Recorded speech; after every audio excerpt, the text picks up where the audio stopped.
Indian football team കോച്ചാകാനുള്ള Barcelona മുൻ മാനേജറും താരവുമായിരുന്ന സാവി ഹൊർണാസിന്റെ അപേക്ഷ തള്ളി All India Football Federation. Xavi ആവശ്യപ്പെട്ട ഭീമമായ തുക പ്രതിഫലമായി നൽകാൻ കഴിയാത്തതിനെ തുടർന്നാണ് സാവിയുടെ അപേക്ഷ തള്ളുന്നത് എന്നാണ് AIFF പ്രതികരിച്ചത്. സാവിക്ക് ഇന്ത്യൻ ഫുട്ബോളിനോട് ഗൗരവമായ താല്പര്യമുണ്ടായിരുന്നേക്കാം.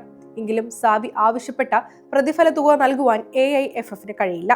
അത് ഇന്ത്യൻ ഫുട്ബോളിന് വലിയ സാമ്പത്തിക നഷ്ടമുണ്ടാക്കുമെന്ന് തന്നെയാണ് AIFF ടെക്നിക്കൽ കമ്മിറ്റി വൃത്തങ്ങൾ അറിയിക്കുന്നത്. സ്പാനിഷ് ഫുട്ബോൾ ക്ലബ് ബാർസലോണയുടെ മുൻ പരിശീലകനായിരുന്നു സാവി. 122 മത്സരങ്ങളിൽ ബാഴ്സയെ പരിശീലിപ്പിച്ചതിൽ 76 മത്സരങ്ങളിൽ വിജയങ്ങൾ നേടിയിട്ടുണ്ട്. ലാ ലീഗയും സ്പാനിഷ് സൂപ്പർ കപ്പുമാണ് കിരീട നേട്ടങ്ങൾ. ഇതിനു മുൻപ് ബാർസലോണൻ ഫുട്ബോളിന്റെ സുവർണ തലമുറയിലെ താരങ്ങളിൽ ഒരാളായിരുന്നു സാവി.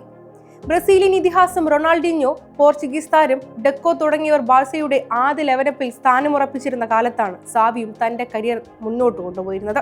2008 മുതൽ ബാഴ്സ അവരുടെ ചരിത്രത്തിലെ തന്നെ ഏറ്റവും മികച്ച താരങ്ങളാൽ സമ്പന്നമായിരുന്നു. Andres Iniesta, Xavi Hernandez, Lionel Messi എന്നിവർ ഒന്നിച്ചതോടെ ബാഴ്സയിൽ പുതിയൊരു ത്രയം രൂപപ്പെട്ടു. 2009 ആദ്യമായി ബാഴ്സ ട്രബിൾ നേട്ടം സ്വന്തമാക്കി.